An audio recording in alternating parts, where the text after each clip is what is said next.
Bom dia, graça e a paz do nosso Senhor e Salvador esteja sobre nós, esteja sobre você que nos acompanha neste lindo dia, nesta linda manhã que o Senhor mesmo tem preparado.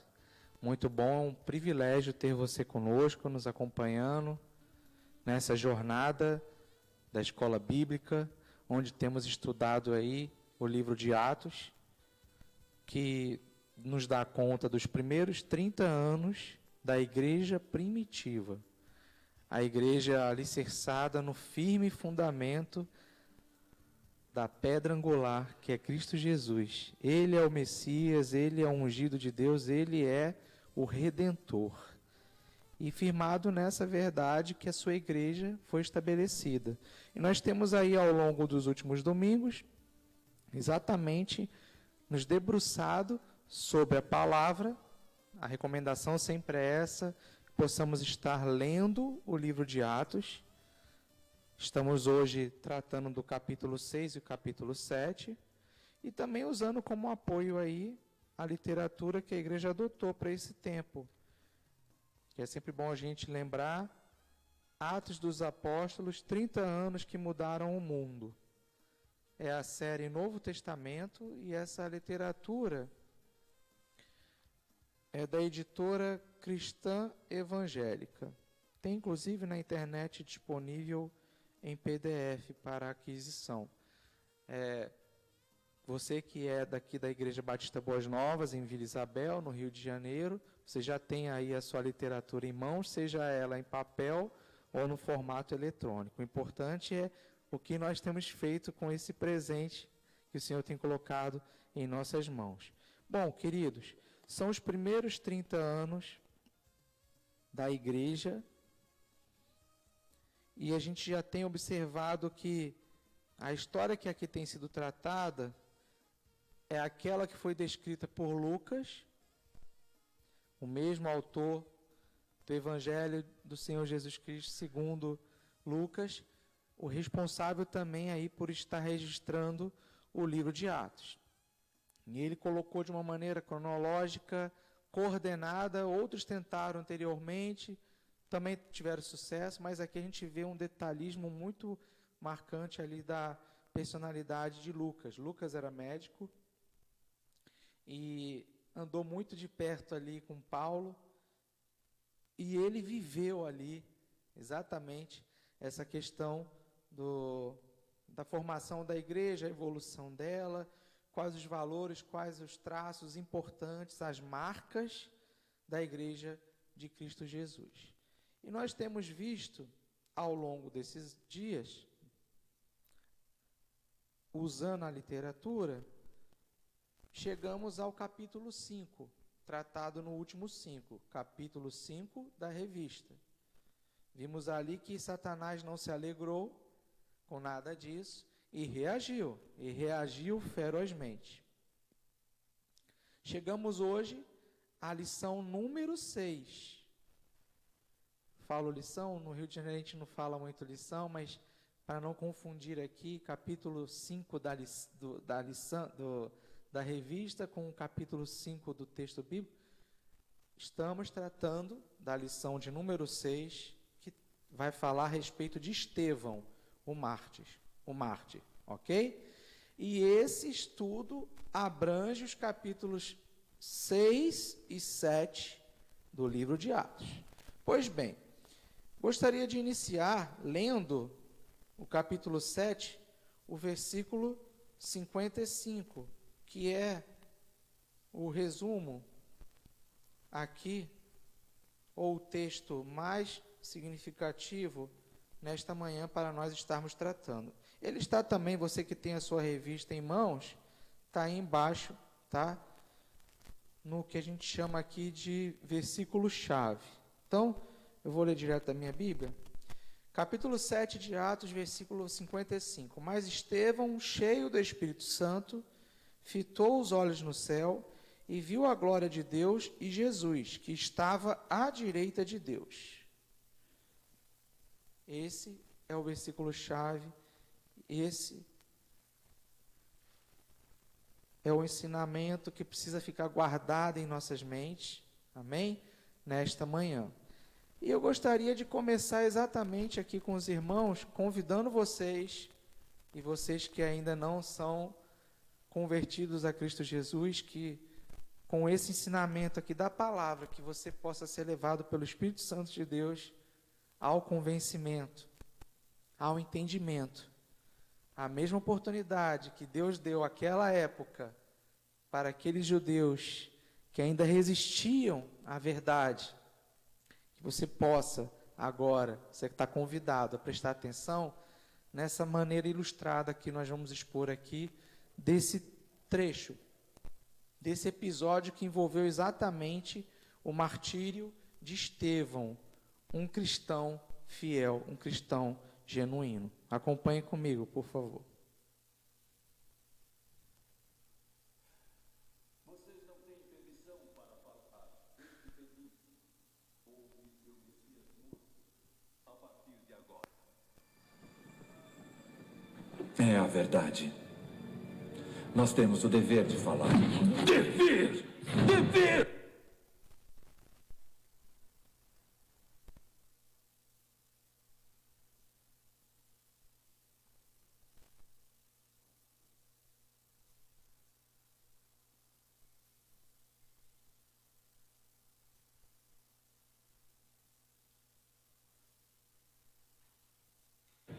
Eu tenho dever com o nosso templo, com a nossa nação.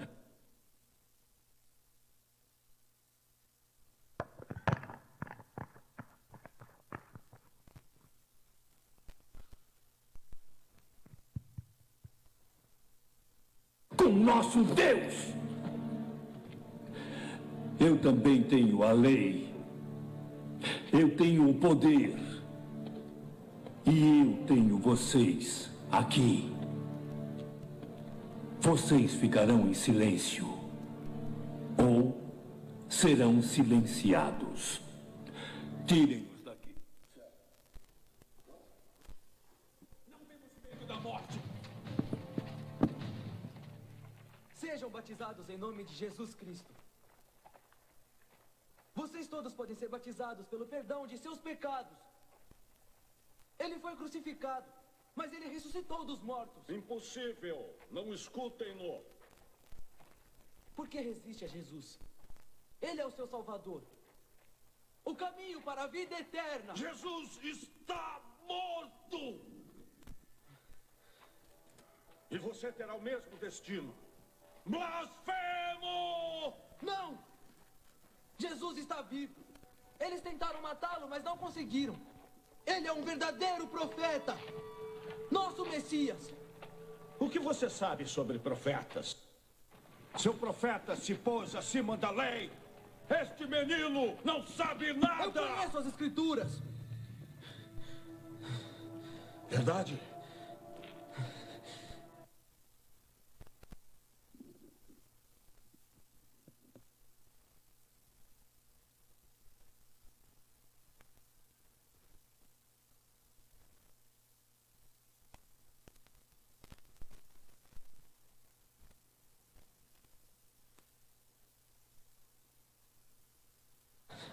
Então você conhece...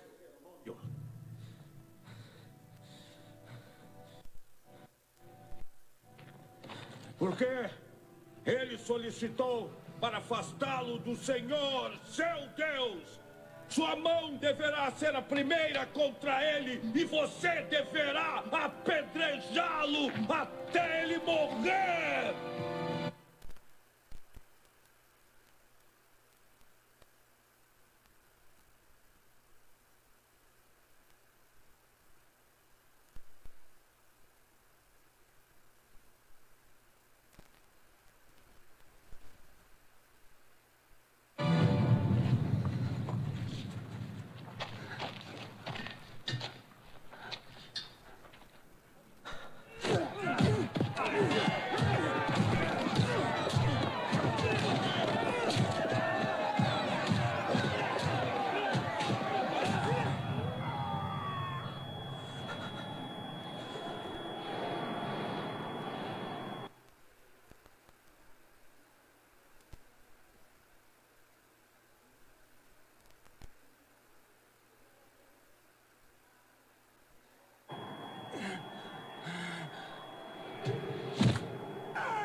vejo o céu se abrindo.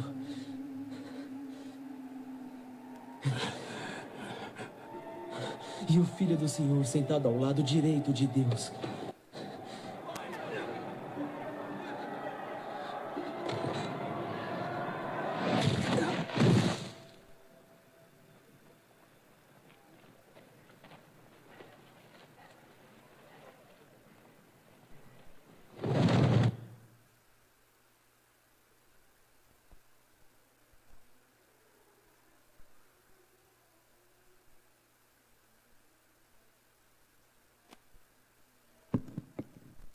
Muito bem, tivemos algumas intercorrências aí, mas isso é a internet, os queridos vão nos desculpando. Mas nós vimos ali, no formato de vídeo, a propósito, eu recomendo que você possa ter oportunidade de assistir essa série. Essa série se chama A Bíblia, é um material produzido muito sério, muito bom, ok? Tem alguns pontos um pouquinho, ligeiramente diferente, mas como a palavra nos ensina, a gente tem que sempre acompanhar atentamente os fatos, a realidade e fazer a crítica, né? Olhando como parâmetro principal a Bíblia, né? A palavra que está em nossas mãos. Então, se tiver oportunidade, vários episódios, inclusive, disponíveis na internet. Essa série foi passada aqui no Brasil já há algum tempo, tá? E foi passada por uma emissora local, nacional. Pois bem, chegamos no momento ao capítulo de número 6 e 7 do livro de Atos. E é bom nós lembrarmos que estamos falando que os atos são do Espírito Santo através da vida dos apóstolos. E aquela igreja primitiva, original, ela foi fundada exatamente onde? Em Jerusalém. Então, nela estavam judeus, hebreus.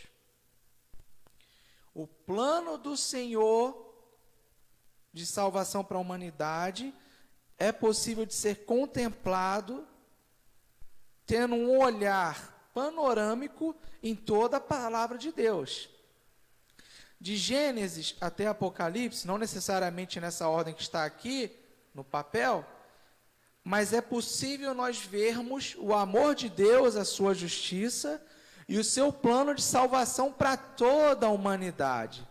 Lá em Abraão, já em Abraão, desde o início do chamado do servo do Senhor, nós vemos que a descendência de Abraão estava no plano de Deus.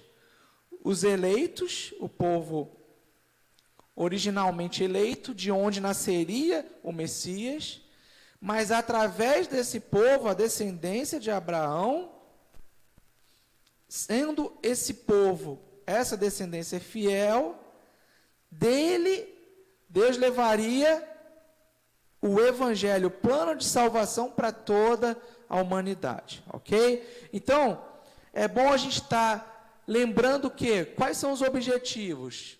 Saber, a gente precisa entender que Deus hoje é o mesmo, e age da mesma maneira que agiu no tempo do início da igreja. O mesmo Espírito Santo que agiu ali nos primeiros 30 anos da fundação da igreja, trazendo alicerces firmes, marcantes, tais como o perdão, como a fidelidade da adoração somente a Deus, é o Espírito Santo que age hoje na sua igreja. A pergunta que nos cabe fazer é se nós temos tido uma atitude como os nossos irmãos ali nos primeiros 30 anos, de orar, buscar o Senhor face a face, de ter a comunhão com a igreja e com o Deus da igreja, se nós temos sido fiéis em nossas escolhas e decisões no dia a dia ao lado do Senhor Jesus. Essa é a pergunta. Temos sido? Porque à medida que o Espírito Santo agia naqueles corações e mentes obedientes, tementes ao Senhor, a igreja crescia. Muitos judeus foram acrescentados. Vimos no primeiro sermão lá, cerca de 3.000, depois num outro momento, totalizando mais de 5.000, a igreja só fazia crescer. E esse evento hoje aqui que vamos tratar, com o martírio do irmão Estevão, nós vemos que, mais uma vez, o Espírito Santo ali trazendo um avivamento no meio do seu povo, vai inaugurar, agora sim, a era de avançar com o Evangelho, a palavra de Deus, o Evangelho de Jesus Cristo, as boas novas de salvação em Cristo Jesus, para os confins da terra. Vai sair de Jerusalém e vai partir para outros povos, para outras nações. E aí, graças ao bom Deus, isso faz parte do plano de salvação para toda a humanidade. Esse evangelho chega nos dias de hoje aqui, em nosso bairro, em nossa casa. E agora também em tempo real, em qualquer lugar onde você estiver assistindo. O evangelho tem chegado, trazendo princípios e valores que são os mesmos vividos naquela época. Então, saber e acreditar que eles são reais e acontecem hoje. Para todo aquele que nele crê. Para todo aquele que a ele obedece. Para todo aquele que nele confia. Precisamos perceber que provações fazem parte da nossa caminhada. E que ao passarmos por elas, Deus Todo-Poderoso está sempre conosco. Deus esteve com Moisés, Deus esteve com Josué, Deus esteve com Pedro, com João, com Paulo, com Estevão. Deus esteve com os nossos irmãos que trouxeram o Evangelho para o Brasil e para toda a face da terra. As provações fazem parte, sofrimentos são parte da vida daquele que é cristão.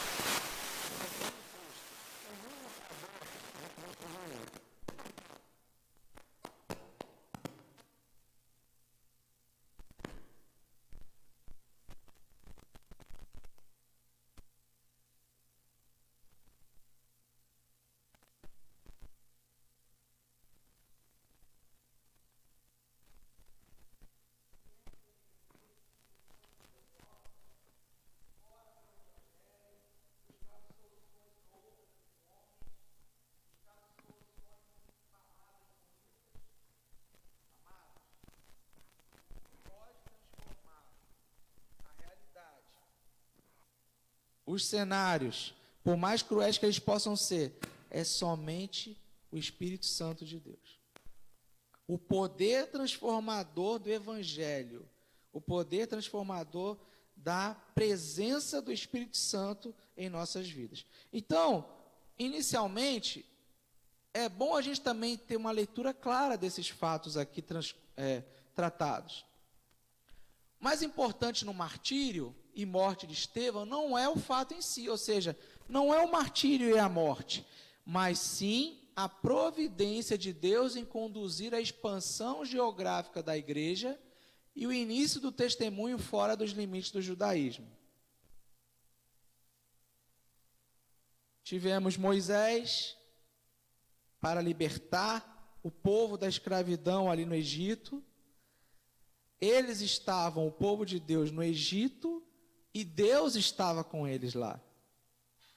Tivemos Jesus agora ali, Deus revelado em carne, andando em Jerusalém, nas cidades, nas aldeias de redor. Deus estava ali com Jesus, que era o libertador da escravidão do pecado.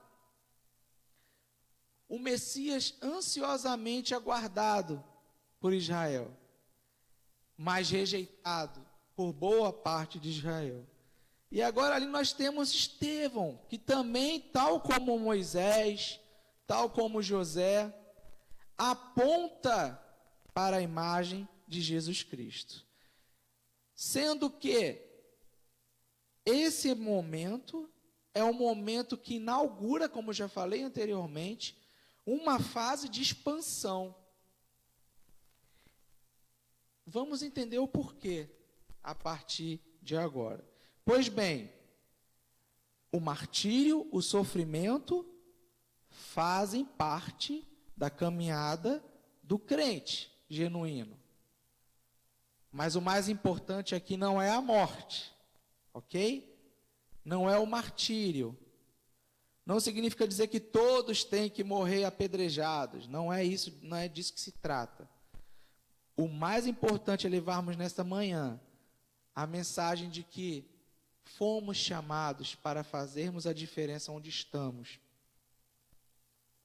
Precisamos, para fazer essa diferença, crer, perceber as necessidades que nos cercam das pessoas que estão aí longe de Jesus e caminhando para a morte eterna, mas além disso, praticarmos a verdade desse evangelho, o amor ao próximo, o amor ao Senhor, o bom testemunho. Estevão, ali é uma evidência concreta de que é possível, em meio a todas as circunstâncias adversas, permanecermos fiéis ao Senhor, ainda que isso custe um preço alto às nossas vidas. Mas se não necessariamente a vida aqui, a carne desfalecendo, quantas vezes nesse mundo de hoje somos aí atacados com falsas acusações, como Jesus sofreu, como Estevão sofreu, e somos atingidos em nossas almas. Palavras matam. Então, amados, inaugura-se ali, e é importante a gente ter isso em nossa mente nessa hora, ok? Uma nova fase, a fase que o plano de Deus continua em ação e agora na sua segunda etapa, avança fortemente, francamente, mas também honestamente, ou seja, genuína, fiel maneira de avançar, guardando os princípios e os valores do cristianismo. Estamos em época que se fala muito em vírus. Para a gente entender aqui, Deus inicia na segunda etapa o contágio de um vírus que salva. Não estamos falando de contaminação destruidora, estamos falando de um contágio do vírus da salvação, que nasceu ali no meio dos judeus. Os judeus ouviam a palavra alicerçada exatamente na Sagrada Escritura, mas por teimosia, por opção, decidiram não crer. Então, se milhares se converteram, outros tantos permaneceram e permanecem até hoje com seus ouvidos fechados. O Senhor veio pessoalmente para esta terra, aqui andou, aqui ensinou, aqui falou, por nós chorou, derramou seu sangue. O judeu entendeu os ensinamentos, muitos receberam os benefícios das bênçãos de Jesus, mas se recusaram, e se recusam ainda hoje, a abraçar essa fé. Então, meus queridos, antes de mais nada, é bom a gente lembrar que o Evangelho dá essa guinada e começa a fazer as incursões significativas agora entre judeus que não eram hebreus,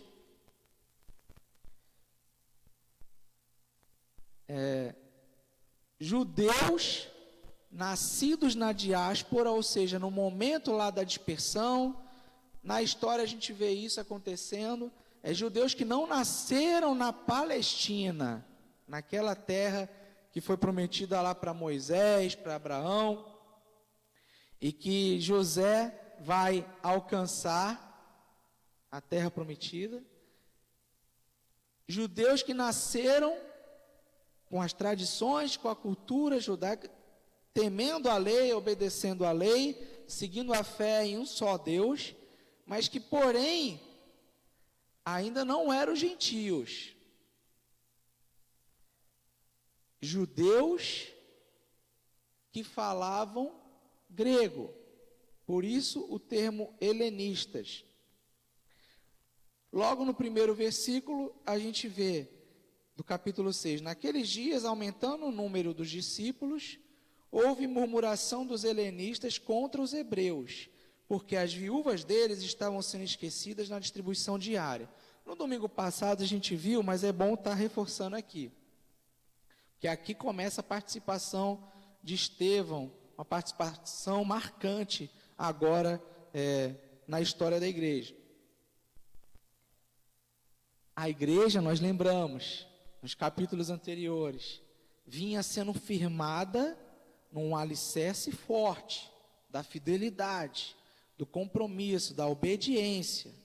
Vimos, por exemplo, que a igreja comungava, inclusive, dos bens, dos valores.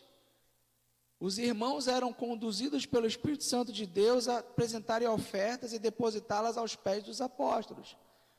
E faziam serviço no dia a dia, de acordo com a necessidade do povo. Mas olhem aqui, além daquele episódio de Ananias e Safira, que nós já vimos, que achavam que estavam escondendo dos apóstolos, que haviam vendido por um valor uma propriedade e entregue ao Senhor parte desse valor. Vimos que o problema não era a oferta em si, se era mais ou menos, era a fidelidade que estava no coração. Então, o Espírito da verdade revelou aquilo que era mentira, porque a igreja não podia começar alicerçada na mentira, porque Cristo é a verdade, Cristo era o firmamento, a fundação, a pedra angular daquela igreja. Então agora começava a turma do murmúrio a reclamar. Parece que não tem isso hoje em dia não, né? Olha, os hebreus não estão cuidando das nossas viúvas.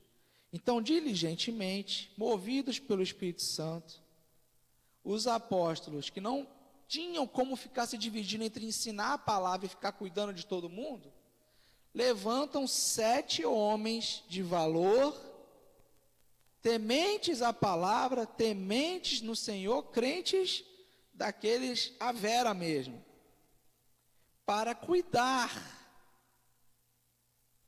dos nossos irmãos helenistas. A barreira que deveria existir ali, a princípio, era até de ordem de língua. Imagine os nossos irmãos crentes, hebreus, que não saíam, nunca saíram dali de Jerusalém, do derredor, as aldeias próximas, que, portanto, falavam ali o hebraico, o aramaico, tendo que cuidar de pessoas que eram também da mesma fé em Cristo Jesus, salvas também por Ele, mas que tinham dificuldade até no entendimento do idioma. Então, embora essa possa ser uma justificativa, não estava correta. A igreja não podia errar, abandonar as viúvas.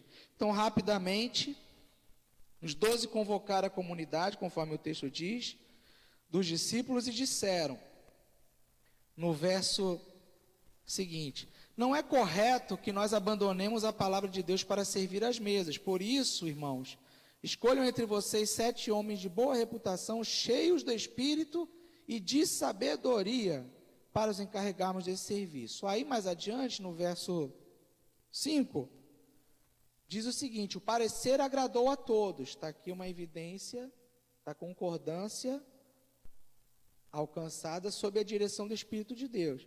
Então elegeram Estevão, ele é o primeiro citado na relação, notem bem. Só que ele tinha uma característica. Vamos ver qual era essa característica? Homem cheio de fé e do Espírito Santo. Filipe, Prócoro, Nicanor, Timão, Pármenas e Nicolau, prosélito de Antioquia. Apresentaram esses homens aos apóstolos, que orando lhes impuseram as mãos. Sob a autoridade do Espírito Santo de Deus, esses homens iniciaram ali, agora, aquele serviço. E qual é o detalhe? E assim acontece, temos visto e já falamos nos primeiros minutos desta manhã. A palavra de Deus crescia E em Jerusalém, o número dos discípulos aumentava. Também um grande grupo de sacerdotes obedecia à fé. Olha que coisa. Apesar de toda a diversidade das autoridades religiosas, os principais, que não queriam perder o controle sobre a vida dos hebreus, dos judeus, o evangelho, a palavra crescia, e o número dos judeus que se convertiam era acrescentado dia a dia, atingindo inclusive os sacerdotes. Mas o detalhe era que existia em homens como Estevão a presença do Espírito Santo de Deus, cheio do Espírito Santo, cheio da sua sabedoria. Então, esse início do capítulo 3 vai dando ali o cenário para o que vai acontecer logo adiante e vai mostrando a relevância de Estevão. Estevão era um homem comum, porém um homem comum, ok? Que também tinha essa característica, essa habilidade de dominar o grego. O evangelho vai crescer muito exatamente em cima do grego. Deus tem propósito em tudo. Então, antes mesmo de avançar com as viagens missionárias, observem que quando o povo de Deus foi espalhado pela face da terra, a primeira diáspora ali, ele foi, por exemplo, para o Egito, Deus não abandonava seu povo, pelo fato dele não estar em Jerusalém e não estar dentro do templo. A ideia, Estevão vai falando no seu discurso lá, defendendo o evangelho, ele vai falando exatamente sobre isso, que a presença de Deus não se restringe a um local feito por mãos humanas. A única coisa que pode restringir a ação de Deus, o seu mover em nós, é a nossa desobediência, é o pecado. Que na verdade não restringe a Deus, mas nos afasta dele. A nossa desobediência, o nosso pecado, causam o afastamento de Deus de nós por conta do pecado. Porque o pecado é abominável ao Senhor. Mas ele não está alheio à necessidade do seu povo. Ele jamais rompe a sua aliança, ele continua sendo fiel. Então, o mover de Deus na história, o controle da história, existia em Jerusalém sinagogas já naquele tempo, dos livres, dos libertos, que era a sinagoga onde estavam exatamente congregando os irmãos também fiéis à fé judaica, à lei, o fundamento lá de Moisés, guardavam os mandamentos, temiam a Deus, eram fiéis.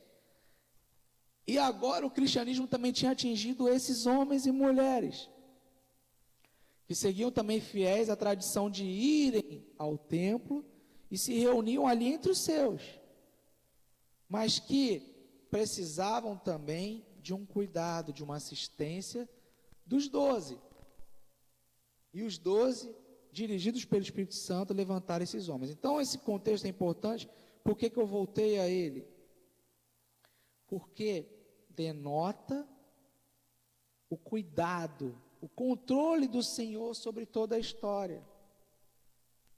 Gente, aqui ainda não tinha gentil convertido, porque o evangelho foi para fora de Jerusalém. Tinha descendentes, ok? Lá da linhagem de Abraão, que por alguma razão haviam convivido fora de Jerusalém, que tinham outras línguas, outras culturas, e que agora estavam aqui, também poderiam ser usados, mais adiante seriam, para ajudarem na promoção do evangelho para os outros povos, ok? O Senhor controla a história. Só isso pode explicar. Bom, então, vamos avançar um pouquinho?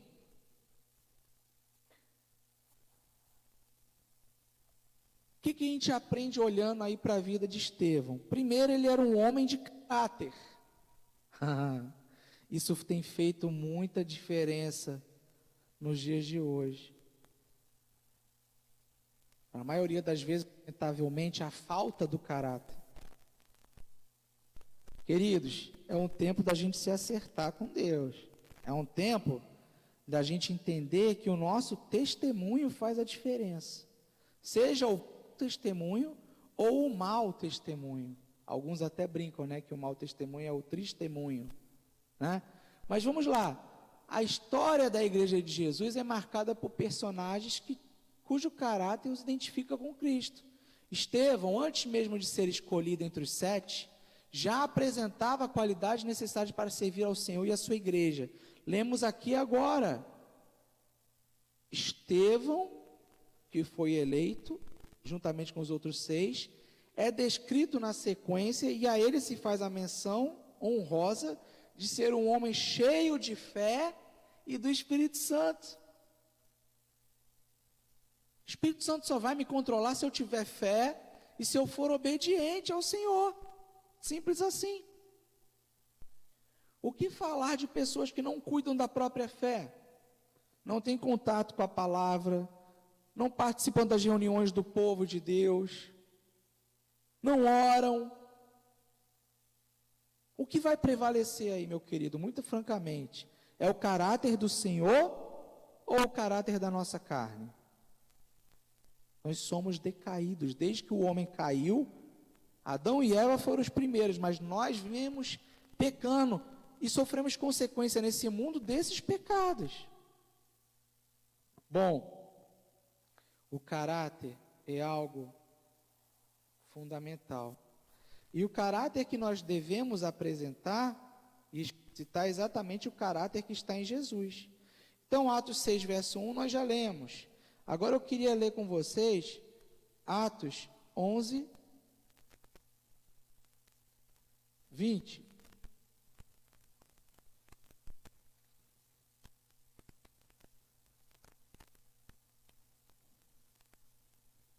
Diz assim, ó, para mostrar para vocês a origem, né? Comentei que alguns vieram lá da diáspora ocasionada pelo cativeiro lá com os egípcios, outros também foram vendidos por romanos, né? Escravizados, e aí foram levados para outros povos, outras terras, e aí depois voltaram, né? Quando foram libertos. Por isso que algumas sinagogas eram as sinagogas dos libertos. Então aqui dá conta, olha, verso 20 do capítulo 11. Alguns deles, porém, que eram de Chipre e de Cirene, e que foram até Antioquia, falavam também aos gregos, anunciando-lhes o evangelho do Senhor Jesus. Então olha que coisa tremenda. Estamos falando de judeus, porém judeus nascidos fora dos limites de Jerusalém, ou de cristãos agora, né, convertidos, portanto nascidos para uma nova realidade, que conhecendo a tradição, a linguagem de outras culturas, falavam também aos gregos, anunciando-lhes o evangelho do Senhor Jesus. Facilitava que os discípulos de Jesus pudessem lhes ensinar e a esses povos aqui descritos na sua linguagem. Bem? Então, está aí mostrado a evidência de que isso acontecia.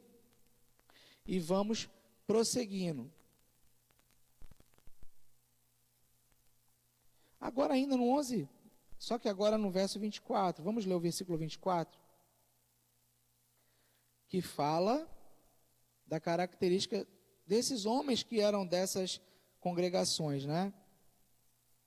De novo, o caráter, demonstradamente aqui na palavra, é algo que importa para fazer o bom testemunho. Vejam o que está escrito aqui nessa passagem.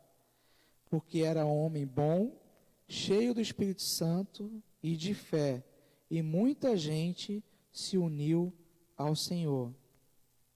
Está falando aqui de um servo que veio de Antioquia, já falamos dele também, na semana passada, Barnabé, que era um levita, né, de origem, e tinha feito aquela doação vendendo uma terra, um bem que ele tinha fora de Jerusalém, e que foi uma oferta verdadeira e de coração e que agradou ao Senhor, ao contrário da oferta lá de Ananias e Safira, que quiseram enganar o Espírito de Deus. Deus conhece, Deus sonda os nossos corações, conhece os nossos pensamentos. Se nós não tivermos caráter, se não estivermos impregnados do caráter do Senhor em nossas vidas, não faremos nada em seu nome, porque Ele não compactua com procedimentos fora da base, da pedra angular, que é Cristo Jesus. Então, verso 8 do capítulo 6. Vamos voltar um pouquinho para o capítulo 6. Vimos ali nos primeiros versículos que ele, Estevão, foi eleito entre os 7 para cuidar exatamente desses irmãos, dessa origem, né, da diáspora. Irmãos que haviam eventualmente também sido escravizados pelos romanos e depois foram libertos e que agora estavam ali em Jerusalém. Era um homem fiel, cheio do Espírito Santo. E aí o verso 8 mostra Estevão diante do Sinédrio. Estevão, ouçam uma vez mais, leiam atentamente, grifem aí na palavra, na Bíblia de vocês. Cheio de graça e de poder, fazia prodígios e grandes sinais entre o povo. Mais uma vez a evidência aí clara daquele homem que era cheio do Espírito, um homem bom. Assim o era, porque estava dirigido pelo Espírito Santo de Deus. E cheio de graça e poder, porque o poder do Espírito se manifesta naquele que é um cristão genuíno, que obedece, que cumpre a direção do Senhor. O poder se manifestava. E aí as autoridades, o Sinédrio começou a se remexer. Não é possível, de novo. Quem é esse? Em o nome de quem ele faz isso? De novo esse nazareno aqui interferindo. Queriam dar cabo, não podiam permitir que isso acontecesse e avançasse. Apesar dos sinais. No vídeo que nós vimos aqui, o Sinédrio ali havia aprisionado Pedro e João e já tinha os ameaçado, nós conhecemos a história, né? Só que eles já tinham dado o recado claro, que eles não iam parar de ensinar as boas novas de salvação. Por muito menos, nos dias de hoje, nós, por vezes, deixamos de ensinar. E ensinar aqui, eu não estou falando só de fazer reunião, culto, no lar, devocional com colega, não é isso. Mas a gente também ensina na nossa forma de proceder, na nossa reputação. Qual era a reputação de Estevão? Antes mesmo dele se tornar ali, o que alguns dizem que era diácono, né? Que ali estaria sendo inaugurada também a era do diácono. Mas antes mesmo dele ser consagrado para aquela missão, e ali estancar todo e qualquer surto de infecção, porque o murmúrio traz infecção. E aí, contamina, não contagia, mas pode contaminar toda uma comunidade, que vai passar a murmurar, e o murmúrio nos afasta exatamente do Espírito Santo de Deus. Nos afasta de cumprirmos o propósito para o qual Ele nos tem chamado. Nos afasta porque nós deixamos de estar cheios de graça, de amor. E isso tira de nós o poder que vem dele. Amém? Então, esse homem tinha uma reputação. Qual é a reputação nossa como igreja de Jesus nos dias de hoje? Qual é a sua? Qual é a minha? Mas também qual é a sua reputação nos dias de hoje? A autoridade espiritual vem de Deus. Ele recebeu autoridade, os apóstolos colocaram ali, impuseram a mão para fazer aquele serviço, mas o Espírito Santo já estava selado, já havia selado a sua autoridade sobre a vida de Estevão, quando ele se converteu a Cristo Jesus como seu Senhor e seu Salvador. O Espírito Santo não se retira de nós porque ele gosta, porque ele quer. Mas observemos aqui ao longo do livro de Atos que, além daquele episódio original de Pentecostes, em cumprimento à profecia, onde houve um derramar, e ali parte da profecia de Joel já foi cumprida, mas outra parte ainda há de se cumprir. E a gente percebe e aprende que na Bíblia as coisas se repetem. A gente vai entendendo isso. Nós precisamos entender que somos salvos, somos batizados no Espírito Santo, quando nos rendemos, confessamos publicamente com os nossos lábios que Cristo Jesus é o nosso Senhor e Salvador, mas dia a dia precisamos continuar perseverando cheios do Espírito Santo. Se precisamos, e se isso aconteceu com os próprios discípulos, por vezes vemos a passagem dizendo, quando Pedro foi preso, a igreja estava reunida, não pedindo para que ele fosse liberto, mas pedindo que Deus desse ousadia a ele, a João, aos outros, para continuarem declarando, propagando e proclamando a salvação em Jesus. E o Espírito Santo vinha e agia. E a palavra mostra que os enchia, porque o poder só aumentava. E agora aqui em Estevão de novo. Ora, precisamos estar cheios do Espírito no dia a dia. Se nós andarmos cada vez mais na direção do sol da justiça, estaremos cheios. Mas se nós nos afastarmos do sol da justiça e caminharmos em direção às trevas, a sedução das trevas, o que as trevas oferecem de manjares, de banquetes, são apetitosos, são perfumados, são deliciosos. Mas são caminhos que levam à perdição. Olha para isso. Estevão tinha uma reputação. Qual é a sua reputação? Qual é a minha reputação? Ele recebeu a autoridade do Espírito. Ele seguiu os passos de Jesus. Os seus inimigos eram judeus de fora de Israel. De novo aqui, a gente vê os eventos acontecendo e mostrando o cumprimento das profecias. Vamos ver agora do verso 9 ao verso 10, ainda em Atos 6.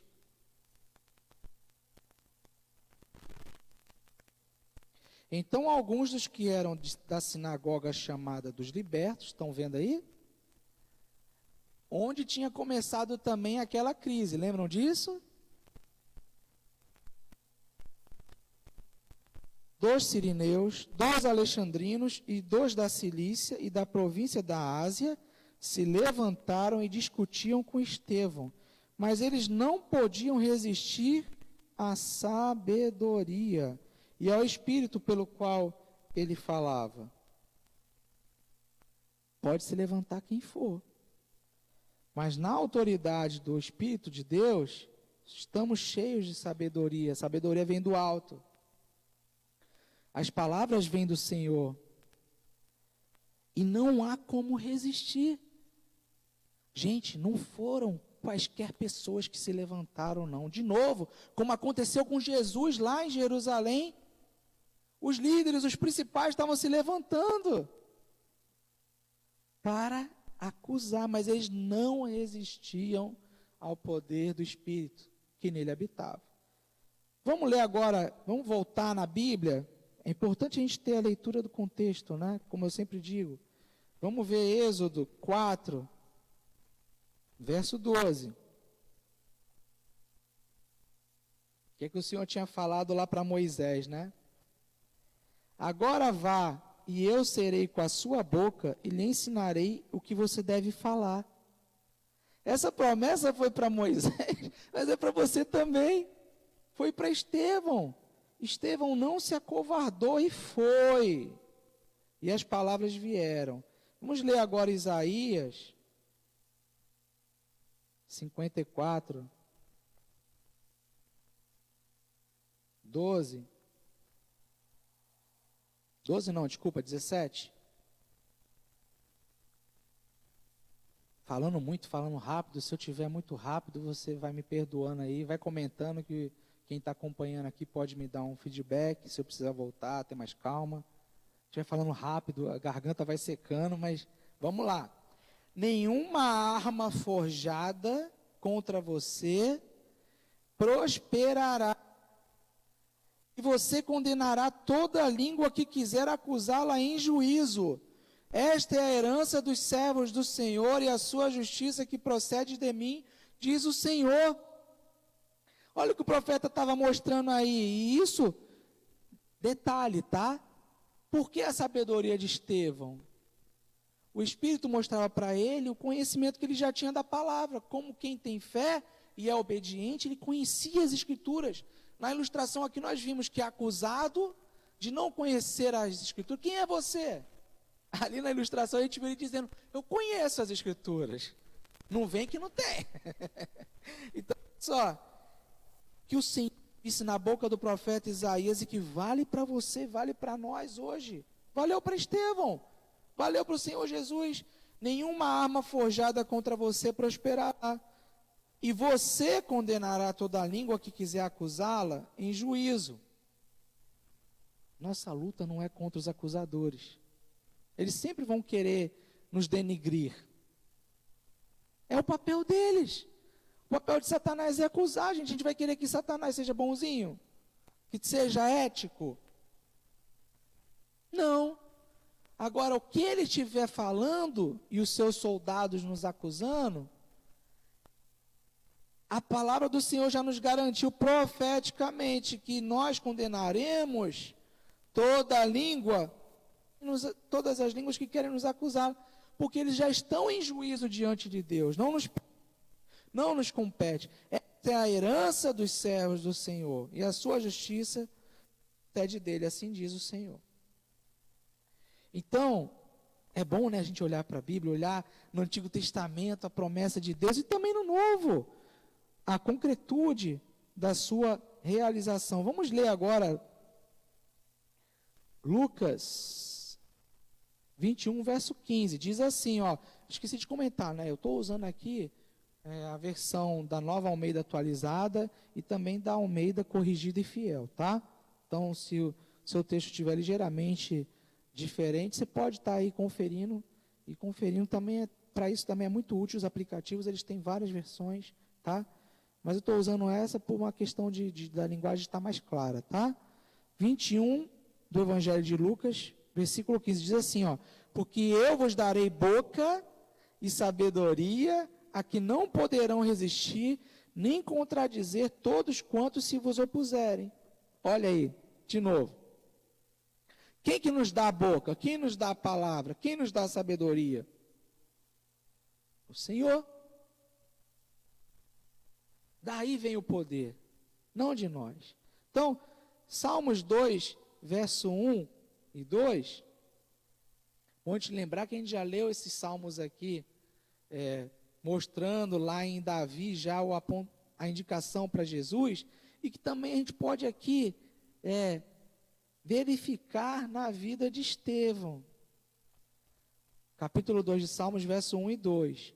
Porque se amotinam os gentios, e os povos imaginam coisas vãs.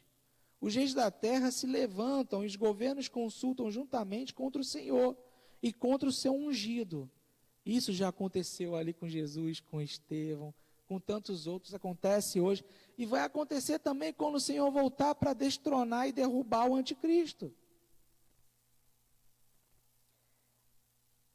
Os povos, todos, inclusive os judeus originalmente eleitos, mas aqueles que não são os messiânicos, aqueles que não aceitaram Jesus como o Messias prometido, o ungido do Senhor, o libertador do jugo do pecado,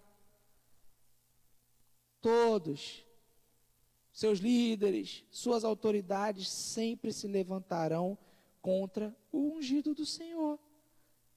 Mas não há o que temer, porque o Senhor já falou aqui no profeta Isaías, já falou aqui na boca do Senhor Jesus, mostrou para nós lá em Êxodo, lá com Moisés, ele falando a Moisés: eu colocarei nos seus lábios a palavra.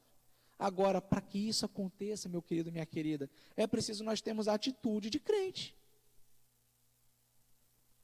Que bom, aguinha.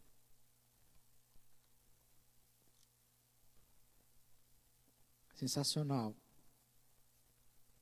Vamos avançar mais um pouco? E aí veio a acusação.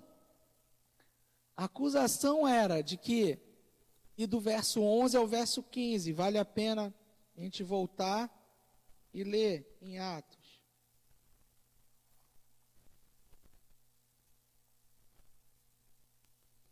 A gente tinha lido até o 10. Então subornaram alguns homens para que dissessem, coisa comum, lembra como é que foi o julgamento de Jesus lá? Suborno. Para acusar falsamente o Senhor, você tem que comprar a testemunha falsa. Não ouviram os discípulos de Jesus verdadeiros, porque se tivessem ouvido, a multidão não teria escolhido Barrabás, teria escolhido Jesus. Mas subornaram alguns homens para que dissessem: ouvimos este homem proferir blasfêmias contra Moisés e contra Deus. Vamos lembrar que a lei que eles seguiam era a lei de Moisés, que o Senhor ensinou. E era uma lei que tinha todo o sentido para o povo pedagogicamente ser preparado para a nova aliança lá adiante. Mas a lei foi feita para nos impor limites, para que os nossos pecados não nos matassem, nós não nos matássemos uns aos outros. Mas a lei sem vida verdadeira, a lei que só significa cumprir alguns mandamentos ou aparentemente diante da sociedade cumpri-los, isso não era libertação.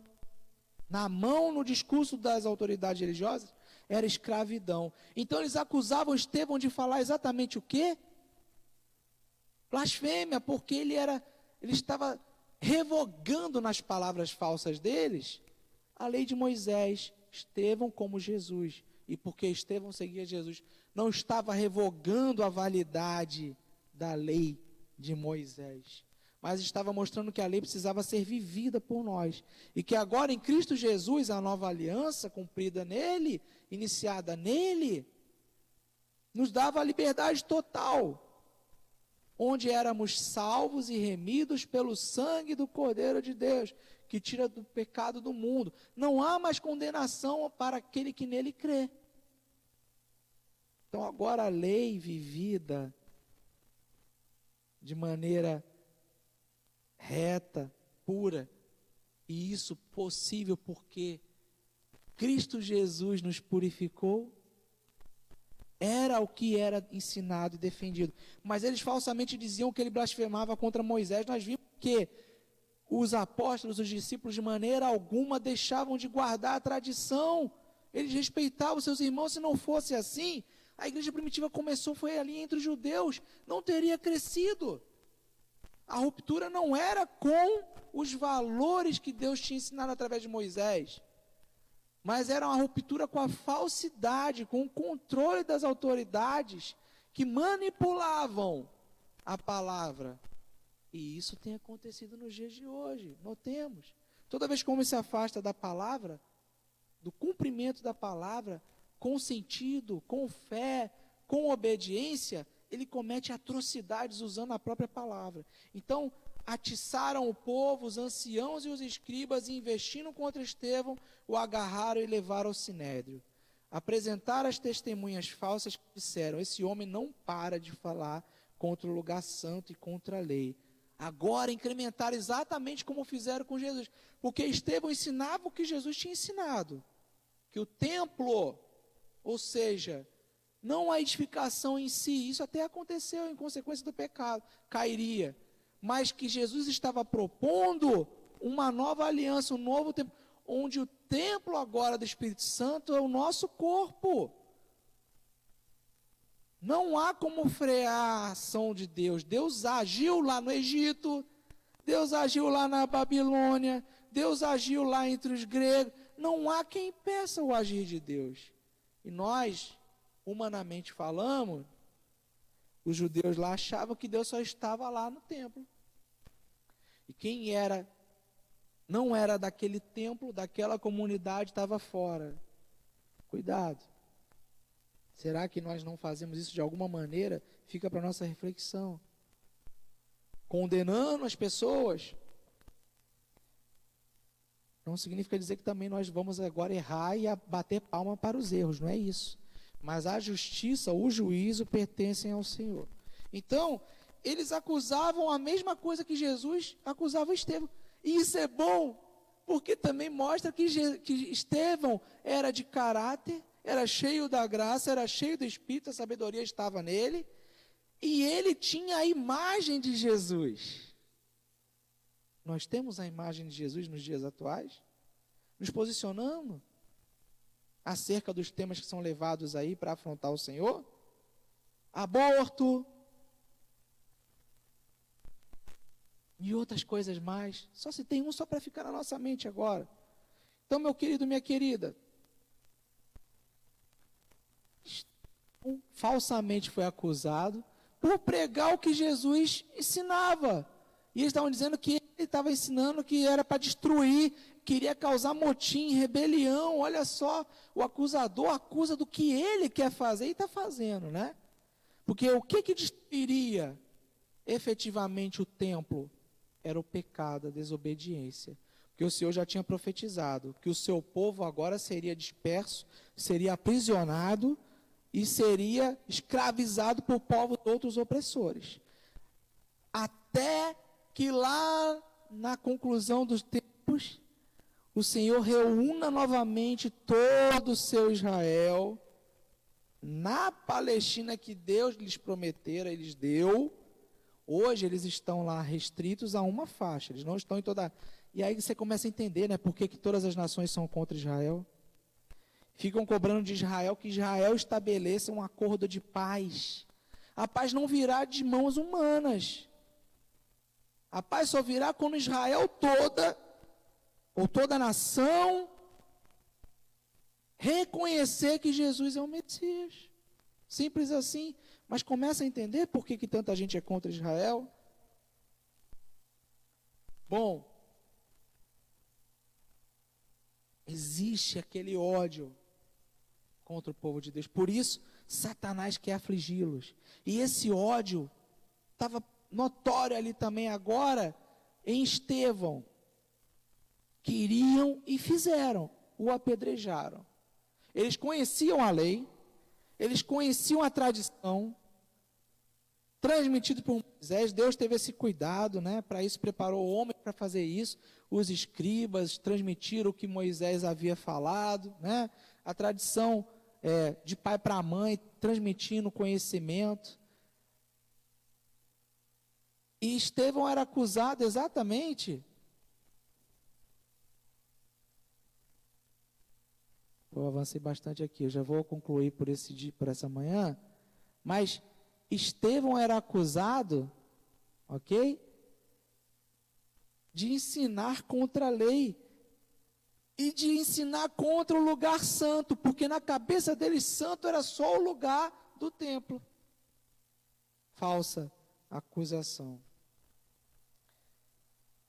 Gostaria de concluir lendo apenas mais alguns textos.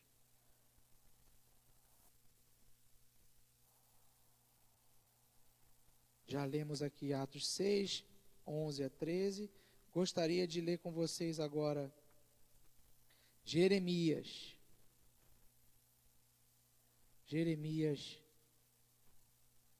26, verso 11. Diz assim, ó: Então os sacerdotes e os profetas falaram às autoridades e a todo o povo, dizendo: Este homem é réu de morte, porque profetizou contra esta cidade, como vocês ouviram com seus próprios ouvidos. Por que aquela acusação era feita contra Estevão e foi feita contra Jesus? Porque já tinha essa, se eu posso assim dizer, jurisprudência na própria Escritura, na própria tradição, na própria cultura, o ensinamento era esse: quem blasfemasse contra o Senhor, contra a sua casa, contra a sua lei, era digno de morte. Pena capital. Então Jeremias já mostra que isso acontecia, né? Que os sacerdotes e os profetas falaram às autoridades e a todo o povo dizendo: este homem é réu de morte. Então as autoridades religiosas podiam imputar essa pena de morte. Se eu estiver falando linguagem errada, depois os advogados me corrijam. Vamos.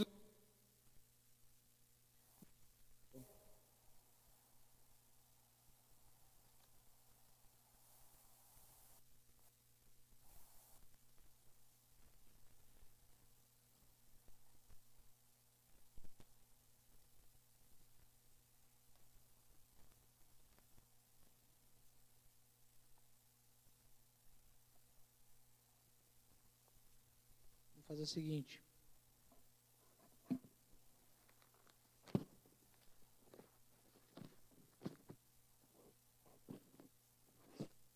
Nove, 26, diz assim, ó,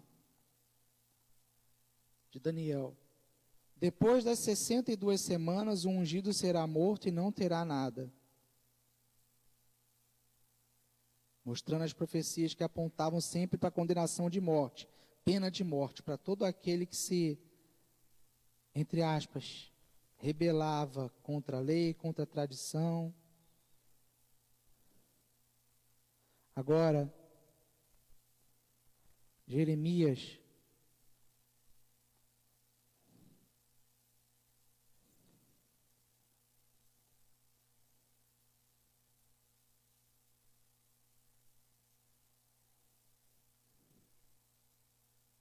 bom,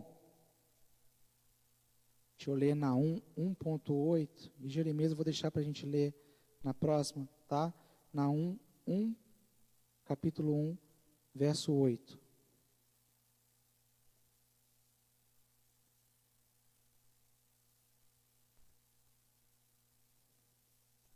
Bom você ir anotando, meu querido, as passagens, depois conferindo, tá? Uma a uma delas. Mas Naum, o profeta Naum, capítulo 1, é um livro bem curtinho, vale a pena ler todo, tá? Aliás, a Bíblia toda, né? Mas isso aí é muito rápido de você ler. Diz assim, ó: mas com inundação transbordante acabará de uma vez com o lugar dessa cidade, com trevas. O Senhor perseguirá os seus inimigos. Quem que tinha se tornado os inimigos também aqui de Deus? Triste dizer, mas o seu próprio povo que o rejeitou, que o conheceu, conferiu nas Escrituras o cumprimento das profecias uma a uma, mas tinham seus corações duros, movidos por outros interesses. Estavam vazios de Deus. E por isso se tornaram inimigos de Deus. Cristo Jesus ensinou, eu concluo aqui dizendo, que quem nele está, está no Pai. O Pai está nele e Jesus está nele. É filho da luz. E quem não é filho da luz, é filho das trevas. É filho do inimigo. Onde nós temos andado? Qual o território que nós temos escolhido andar? Esta é a pergunta nesta manhã. Na próxima semana concluiremos aí essa lição de número 6. Que o Senhor possa estar te abençoando. Muito obrigado pela oportunidade de estarmos juntos. Vou encerrar fazendo uma oração. Você pode curvar a sua fronte comigo nesta manhã? Pai querido, Pai amado, muito obrigado pela tua palavra. Obrigado porque ela é verdadeira, ela é válida também para os dias de hoje, não é apenas um tratado de história, mas também, ó Pai, porque é através do entendimento, da leitura da história, dos fatos ocorridos, das evidências ali plenamente comprovadas, nós somos confrontados em nosso conforto, temos muitas vezes, Pai, nos refugiado na zona do conforto E nós sabemos, Pai, mais uma vez somos lembrados que não fomos chamados para andarmos no conforto, mas fomos sim chamados para andarmos no confronto da Tua palavra.